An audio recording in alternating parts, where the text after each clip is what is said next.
எல்லாரும் எப்படி இருக்கீங்க? நல்லா இருப்பீங்கன்னு நினைக்கிறேன். விண்வெளி குறித்து குர்ஆன்ல சொல்லியிருக்கிறது என்ன? அப்படி சொல்லியிருக்கிறது சரியா?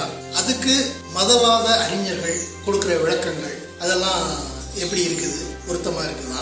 இன்றைய நவீன அறிவியல் கண்டுபிடிப்புகள் அதெல்லாம் 1400 ஆண்டுகளுக்கு முன்னாலேயே குர்ஆன்ல சொல்லப்பட்டிருக்குது அப்படின்னு சொல்றாங்களே, அது எந்த அளவுக்கு சாத்தியம்? இதெல்லாம் மதங்கள் குறித்து, குறிப்பா இஸ்லாம் குறித்தும் குர்ஆன் குறித்தும் ஒரு ஆய்வு நோக்குல பார்க்குற எல்லாருக்கும் தோணுற கேள்விகள். இந்த கேள்விகளுக்கான பதிலை தான் இன்றைய பதிவுல நம்ம பார்க்க இருக்கிறோம்.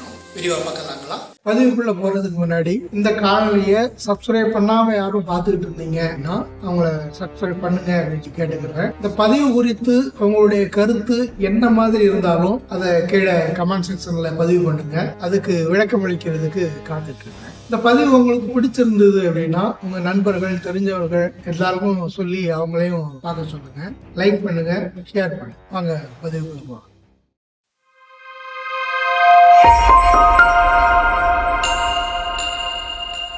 குர்ஆன்ல உள்ள ஒரு 3 வசனங்களை இப்ப நான் முதல்ல பார்த்துடலாம். அதுக்கப்புறம் நம்ம அதுக்கான விளக்கங்களை பார்க்கலாம்.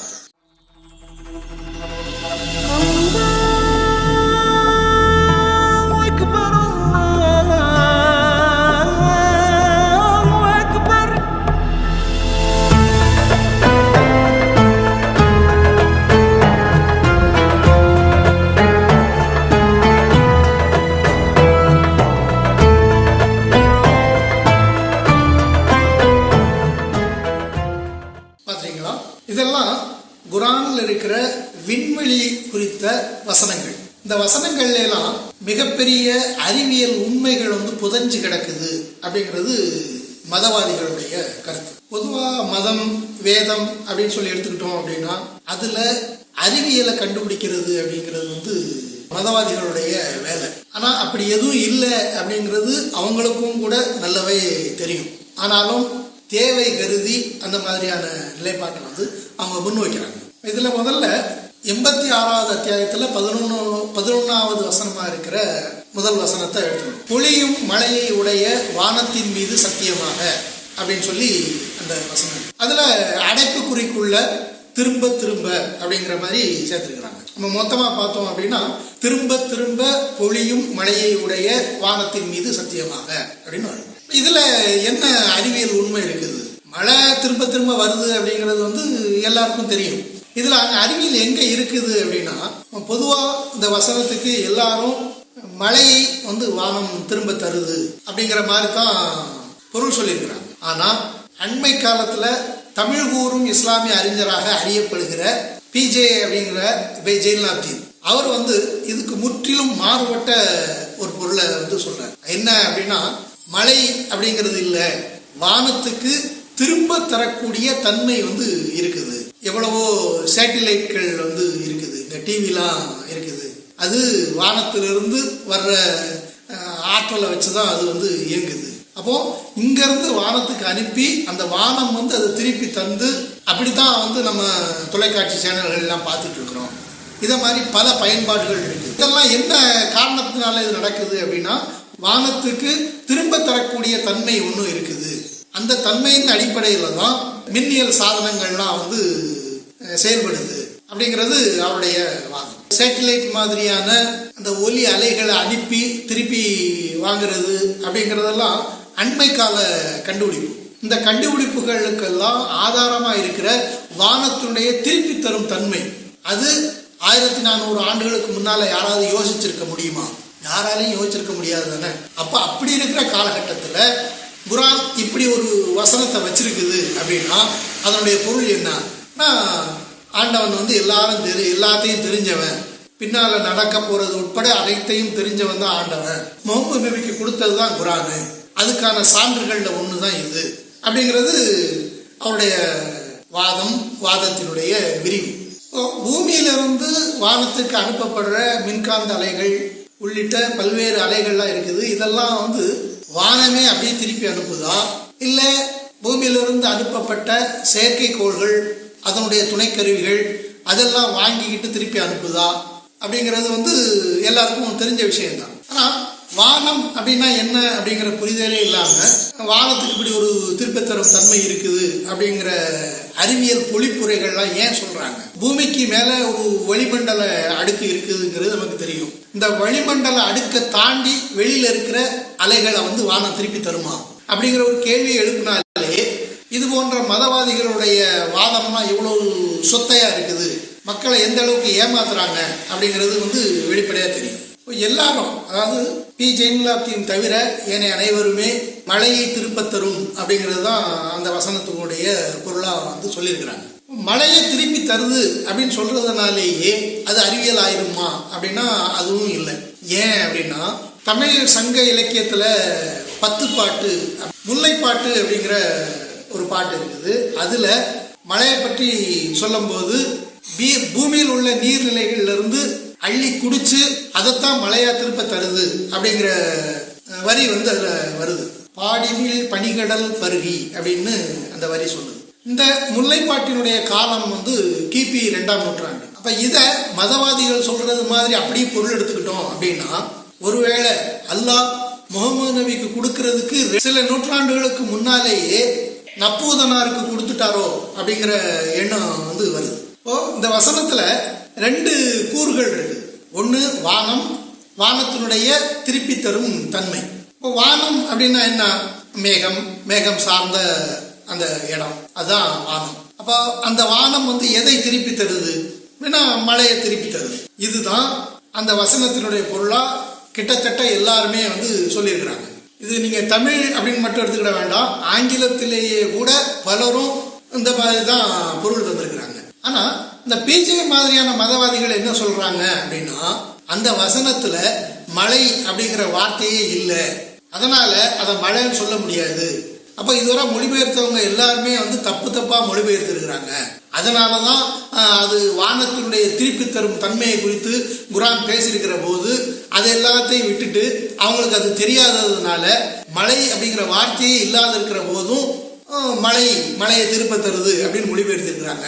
அது எல்லாம் தப்பு அப்படிங்கிறது பிஜே போன்றவர்களுடைய வாதம். மழை அப்படிங்கிற சொல் இல்லை அப்படிங்கிறதுனாலேயே மழையை குறிக்கல அப்படின்னு சொல்லி எடுத்துக்கிட முடியுமா அப்படின்னா அப்படி எடுத்துக்கிறதுக்கு வாய்ப்பே இல்லை. ஏன் அப்படின்னா இந்த வசனத்தினுடைய அடுத்த வசனம் பிளவுபடும் பூமியின் மீது சத்தியமாக அப்படின்னு வருது. பிளவுபடும் பூமி அப்படின்னா என்ன அப்படின்னா, ஒரு புல் பூண்டோ தாவரமோ பூமியிலிருந்து முளை விடும் போது பூமியை பிளந்துக்கிட்டு தான் முளைச்சு வருது. அப்படிங்கிறதுனால அந்த வசனம் எப்படி இருக்குது அப்படின்னா, பிளவுபடும் பூமியின் மீது சத்தியமாக அப்படின்னு வருது. அப்போ இந்த இடத்துல தாவரம் அப்படிங்கிற சொல்லே இல்லை, அதனால இது தாவரத்தை குறிக்காது அப்படின்னு நம்ம எடுத்துக்கிட முடியுமா அப்படின்னா அப்படி எடுத்துக்கிட முடியாது. ஏன் அப்படின்னா குரான்ல பல இடங்கள்ல மழை பெய்யறதையும் அதன் விளைவாக பூமியிலிருந்து புல் பூண்டுகள் முளைக்கிறதையும் சேர்த்தே சொல்லியிருக்கு. இந்த வசனம் விடிவெள்ளி அப்படிங்கிற தலைப்பின் கீழே இருக்குதுங்க. இந்த விடிவெள்ளி அப்படிங்கிற தலைப்புல 17 வசனங்கள் இருக்குது மொத்தம். இந்த 17 வசனங்களுமே தனித்தனி வசனமா பொருள் கொள்றதுக்கு வாய்ப்பே இல்லாம ஒரு தனித்தனி தொகுதியா பண்டல் பண்டலா அந்த வசனங்கள் வருது. எப்படி அப்படின்னா, இதுல முதல் 3 வசனங்கள் தாரிக் அப்படிங்கிற பேர்ல ஒரு நட்சத்திரத்தை பற்றி குறிப்பிடுற வசனங்களா இருக்கு. அதுக்கு அடுத்து 4வது வசனத்திலிருந்து 10வது வசனம் வரை மனிதர்கள் குறித்து பேசுறது மாதிரி ஒரு தொகுதியா மனிதர்கள் குறித்து வரிசையா சொல்லிக்கிட்டே வருது. அதனுடைய தொடர்ச்சியா 13, 14 இந்த 2 வசனமும் குரானுடைய தன்மை குறித்து பேசுது. இது ஒரு பண்டல் மாதிரி தனியா இருக்குது. கடைசியில உள்ள 3 வசனங்களும் தனியா ஒரு பண்டல் மாதிரி நம்பிக்கை இல்லாத மனிதர்கள் அதை பத்தி பேசுது. அப்போ இந்த ஒட்டுமொத்தமா எல்லா வசனங்களையும் நம்ம எடுத்து பார்த்தோம் அப்படின்னா ஒரு 2, 3, 4 வசனங்கள் பண்டல் பண்டலா சேர்ந்து தனித்தனியா ஒரு பொருளை குறிக்கிற மாதிரி வருது. அப்போ இடையில உள்ள இந்த 2 வசனம் 11வது வசனமும் 12வது வசனமும் இந்த 2 வசனமும் ஒரு பண்டலா ஒரு பொருளை குறிக்கிற மாதிரி இருக்குமா இல்ல தனித்தனியா இருக்குமா? அந்த அத்தியாயத்தினுடைய இயல்புப்படி அந்த 2 வசனமும் ஒரு பண்டலா தான் இருக்குது. முதல் வசனத்துல மழை பொழிகிறது குறித்தும் 2வது வசனத்துல அந்த மழையினால பூமியை பிளந்துக்கிட்டு முளை விடுற தாவரங்கள் குறித்தும் இருக்குது. ஆனா மழை அப்படிங்கிற நேரடியான வார்த்தையும் இல்லை, தாவரம் அப்படிங்கிற நேரடியான வார்த்தையும் இல்லை. அந்த 2 நேரடியான வார்த்தைகளுமே இல்லாம அந்த மழையையும் மழை பொழிவினால பூமியில தாவரங்கள் முளைக்கிறது குறித்தும் சொல்லுது. ஆக இப்படித்தான் அதை நம்ம அந்த அத்தியாயத்தின் வழியிலே புரிஞ்சுக்கிறதுக்கு வாய்ப்பு இருக்குதே தவிர பிஜே சொல்றது மாதிரி இல்லை அப்படிங்கிறது தான் இதுல புரிஞ்சுக்கிற உண்மை. அப்படி இல்லாம ஒருவேளை 11வது வசனத்துல வானத்தினுடைய திருப்பி தரும் தன்மை அதைத்தான் சொல்லுது அப்படின்னு சொல்லி அடம் பிடிக்கிறாங்கன்னே வச்சுக்கோங்க. அப்போ அடுத்து வர்ற பிளவுபடும் பூமியின் மீது சத்தியமாக அப்படின்னு வருது இல்லையா, அதனோட அர்த்தம் என்ன, அதனுடைய பொருள் என்ன விளக்கி சொல்ல முடியுமா யாராவது? வானம் அப்படின்னா என்ன? மேகம், மேகத்தோட கலந்துருக்கிற ஒரு நீல நிறத்துல உள்ள பின்னணி, இதையெல்லாம் தான் நம்ம வானம் அப்படின்னு சொல்றோமா? அப்படின்னா வானம் அப்படிங்கிறது இதோட மட்டும் இல்லை, அது ஒரு விரிந்த பொருள் கொண்ட சொல். வானம் அப்படிங்கிறது இந்த பேரண்டம் முழுவதும் விரிந்து பரவி இருக்கிற, ஆங்கிலத்துல ஸ்பேஸ் அப்படின்னு சொல்றாங்களே அந்த மாதிரி வெளி.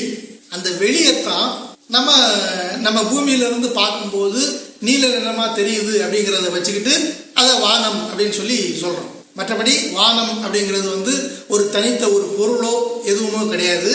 அது பேரண்டம் முழுவதும் பரவி இருக்கக்கூடிய ஒரு வெளி.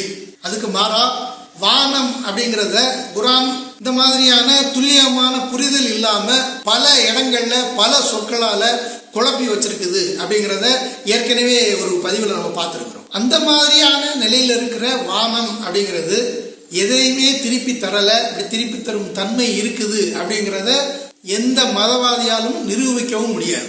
அதுக்கு மாறா இந்த மாதிரி மின்காந்த அலைகள், இந்த மாதிரி அலைகள் அனுப்பி திருப்பி கிடைக்குது அப்படிங்கிறத வச்சு சொல்றாங்கன்னா அது அவங்களுக்கு போதுமான அறிவியல் புரிதல் இல்லை அப்படிங்கிறது தான் உண்மை. இதெல்லாம் மதவாதிகளுடைய உருட்டு அப்படிங்கிற அடிப்படையில் தான் இருக்குதே தவிர மற்றபடி இதுல அறிவியலோ இல்ல நிரூபணத்தன்மையோ எதுவும் இல்லை அப்படிங்கிறது தான் உண்மை. அடுத்து 2வது 55வது அத்தியாயத்துல 33வது வசனமா இருக்கிற வசனத்தை எடுத்துக்கிட்டோம் அப்படின்னா அது என்ன சொல்லுதுன்னா, வானம் பூமி இதனுடைய எல்லையெல்லாம் கடந்து சொல்றதுக்கு உன்னால முடியும் அப்படின்னா நீ போய்க்க, ஆனா அதுக்கு என்னுடைய வல்லமையும் அனுமதியும் வேணும் அப்படிங்கிற மாதிரி அந்த வசனம் சொல்லுது. இப்ப இதுக்கு மதவாதிகள் என்ன பொருள் சொல்றாங்க அப்படின்னா, இன்றைக்கு அண்மையில எஸ்கேப் வெலாசிட்டி அப்படிங்கிற அறிவியல் கலைச்சொல் இருக்குது. அது என்ன அப்படின்னா, எந்த ஒரு கோள்ல இருந்தும் நீங்க விடுபட்டு வேற ஒரு எல்லைக்கு போகணும் அப்படின்னா, அதாவது எந்த ஒரு கோளத்துக்கும் ஒரு ஈர்ப்பு விசை வளிமண்டலம் இதெல்லாம் இருக்கும். அந்த ஈர்ப்பு விசையும் வளிமண்டலத்தையும் தாண்டி நீங்க கடந்து போகணும் அப்படின்னா ஒரு குறிப்பிட்ட வேகத்துல தான் நீங்க போக முடியும். அந்த குறிப்பிட்ட வேகத்துக்கு குறைவான வேகத்துல நீங்க போனீங்க அப்படின்னா அந்த கடந்து வெளியில போக முடியாது. அதாவது அங்க தடுப்பு எதுவும் இருக்க போறது இல்லை. ஆனாலும் கூட அதுக்கு பதிலா அந்த வளிமண்டல எல்லைக்குள்ளே சுத்தி சுத்தி வருவீங்க. இதைத்தான் எஸ்கேப் வெலாசிட்டி அப்படின்னு சொல்லி சொல்லுவாங்க. தமிழ்ல விடுபடு வேகம் அப்படின்னு சொல்லலாம். இப்போ பூமி இருக்குது அப்படின்னா இந்த பூமியிலிருந்து நீங்க விடுபட்டு அந்த வளிமண்டல எல்லையை கடந்து பூமியினுடைய ஈர்ப்பு விசை எல்லையை கடந்து நீங்க வெளியில போகணும் அப்படின்னா வினாடிக்கு ஒரு நொடிக்கு 11 கிலோமீட்டர் அந்த வேகத்துல நீங்க போகணும். அப்படி போனா மட்டும்தான் பூமியை தாண்டி பூமியினுடைய எல்லையை தாண்டி நீங்க வெளியில போக முடியும். அப்படி 11 கிலோமீட்டருக்கு குறைவான வேகத்துல நீங்க போனீங்க அப்படின்னா உங்களால ஒருபோதும் அந்த வளிமண்டல ஈர்ப்பு விசை எல்லையை தாண்டி உங்களால போக முடியாது. அதுக்கு மாறா அந்த எல்லைக்குள்ளே சுத்தி வருவீங்க. இது எஸ்கேப் வெலாசிட்டி சொல்லப்படுற விடுபடு வேகம் குறித்த அறிவியல். இந்த விடுபடு வேகத்தை தான் அந்த வல்லமை அப்படிங்கிற வார்த்தையில கொண்டு பொறுத்துறாங்க. அப்ப அந்த விடுபடு வேகம் எஸ்கேப் வெலாசிட்டி அப்படிங்கிறத இப்ப அண்மைக்கால அறிவியல் தான் கண்டுபிடிச்சிருக்குது. ஆனா அதை 1400 ஆண்டுகளுக்கு முன்னாலே குரான் சொல்லியிருக்கு பாத்தியா அப்படிங்கிறது அவங்களுடைய புலகம். சரி, அல்லாஹ்வினுடைய வல்லமை இருந்தா தான் நீங்க பூமியை தாண்டியோ இல்லை ஒரு கோள்களை தாண்டியோ நீங்க போக முடியும், அப்படி இல்லைன்னா போக முடியாது அப்படின்னு சொல்ல வேண்டிய தேவை என்ன? பொதுவாகவே ஆண்டவனுடைய அல்லாஹ்வினுடைய வல்லமை இல்லாம எந்த செயலையும் உங்களால செய்ய முடியாது. சாலையில நடந்து போறீங்க, ஆண்டவனுடைய வல்லமை இல்லாம உங்களால் நடந்து போயிட முடியுமா? இல்ல ஒரு மரத்துல இருந்து பழுத்த இலை கீழே உதிரணும், ஆண்டவனுடைய வல்லமை இல்லாம ஆண்டவனுடைய அனுமதி இல்லாம அந்த இலை உதிர்ந்துட முடியுமா? இப்படி என்ன வேண்டாலும் நீங்க எடுத்துக்கிடுங்க. எந்த ஒரு செயல் நடந்தாலும் அது ஆண்டவனுடைய வல்லமையோ ஆண்டவனுடைய அனுமதியோ இல்லாம அந்த செயல் நடைபெற்ற முடியுமா? அப்படி முஸ்லிம்கள் நம்புறாங்களா அப்படின்னா ஒருபோதும் அப்படி கிடையாது. அப்படி இருக்கிற போது இதை மட்டும் தனியா என்னுடைய வல்லமையும் அனுமதியும் அப்படின்னு சொல்ல வேண்டிய அவசியம் என்ன அப்படிங்கிறது தான் முதன்மையான கேள்வி. இப்போ மதவாதிகள் சொல்றது மாதிரி இது எஸ்கேப் பிலாசபியோட தொடர்புடைய கதை ஒன்றும் கிடையாது. அதுக்கு பதிலா இஸ்லாமிய மூல நூல்களில் வேற ஒரு கதை இருக்குது. அந்த கதை என்னன்னு பார்ப்போமா? குரான்ல ஜின்கள் அப்படிங்கிற ஒரு இனம் குறித்து அப்படி ஒரு இனம் இருக்குது அப்படின்னு பிடிவாதம் பிடிக்குது. இதுவரைக்கும் அந்த மாதிரி ஒரு இனம் இருக்குது அப்படிங்கிறது எந்த ஆய்வுகளாலையும் நிரூபிக்கப்படலை, யாராலும் அது நிரூபிக்கவும் முடியாது. ஆனாலும் குரான் அப்படி ஒன்று இருக்குதுன்னு சொல்லி சத்தியம் பண்ணுது. ஓகே, அது போகட்டும். இந்த ஜின்களை சுற்றி ஒரு கதை ஒன்று இருக்குது. அது என்ன அப்படின்னா, வானத்துல, அதாவது அல்லாஹ்வினுடைய இருப்பிடத்துல அல்லாவும் அல்லாஹ்வினுடைய உதவியாளர்களும் பேசிக்கிறாங்க. உதவியாளர் சொன்ன உடனே முஸ்லீம்கள் சிலருக்கு முகம் சுளிக்கக்கூடும். வேற ஒன்றும் இல்லை, வானவர்கள் அப்படின்னு எடுத்துக்கலாம், மலக் அப்படின்னு சொல்லுவாங்க. அப்போ அல்லாவும் மலக்குகளும் பேசிக்கிறாங்க. என்ன பேசுறாங்கன்னா, இந்த பூமியில என்ன நடக்க போகுது, என்ன செய்யணும், என்ன அப்படி பேசிக்கிறாங்கன்னு எடுத்துக்கிடுவோம். இப்படி பேசுறத ஜின்கள் வானத்துல மேலே ஏறி போய் கேட்குது. ஒரு கட்டத்துக்கு பிறகு அப்படி மேலே ஏறி போய் கேட்கிற ஜின்களை விரட்டுறதுக்காக எரிகற்களா நட்சத்திரங்கள் பயன்படுது. இப்ப நட்சத்திரங்கள் எதுக்கு படைக்கப்பட்டிருக்குது அப்படின்னா, இந்த மாதிரி மேலே ஏறி கேட்கிற ஜின்களை விரட்டுறதுக்காகத்தான் நட்சத்திரங்கள் படைக்கப்பட்டிருக்கு. அப்போ ஜின்களுக்கு ஏன் அந்த அனுமதியை கொடுக்கணும், ஏன் அந்த வல்லமையை கொடுக்கணும்? ஜின்கள் மேலே ஏறி போய் அல்லாவும் மலக்குகளும் பேசுறத ஒட்டு கேட்க வேண்டிய தேவை என்ன அப்படின்னா, ஏற்கனவே அல்லாஹ் சைத்தான்களுக்கு சில அனுமதி கொடுத்துருக்கிறாங்க. என்ன அனுமதி அப்படின்னா, சில காலம் பூமியில கலகமும் குழப்பமும் செய்யறதுக்கு சைத்தானுக்கு அனுமதி உண்டு. அப்ப அந்த அடிப்படையில சைத்தான்கள் மேலே ஏறி போய் அந்த செய்திகளை எல்லாம் ஒட்டு கேட்டுட்டு கீழே தங்களுடைய நண்பர்களாக இருக்கிற மனிதர்கள்ட்ட இதை பத்தி சொல்லும். நான் மேலே போய் கேட்டேன், இந்த மாதிரி பேசினாங்க அப்படின்னு சொல்லி மனிதர்கள்ட்ட சொல்லும். அப்படி அதை தெரிஞ்சுக்கிட்ட மனிதர்கள் தான் சக மனிதனுக்கு உனக்கு இப்படி நடக்க போகுது, இப்படி நடக்க போகுது அப்படின்னு சொல்றாங்க. இதுக்கு பேர் தான் ஜோசியம் அப்படின்னு சொல்லி முகமது நபி சொல்றாரு. ஜோசியத்துக்கு இப்படி ஒரு விளக்கம் எங்கேயாவது கேள்விப்பட்டிருக்கீங்களா நீங்க? அப்போ அந்த வசனம் சொல்ற பின்னணி இதுதான். அதாவது ஒரு எல்லை வரைக்கும் உனக்கு அனுமதி இருக்குது, அந்த எல்லையை தாண்டின அப்படின்னா நட்சத்திரங்கள் எரிகற்களா மாறி உன்னை விரட்டி அடிக்கும்.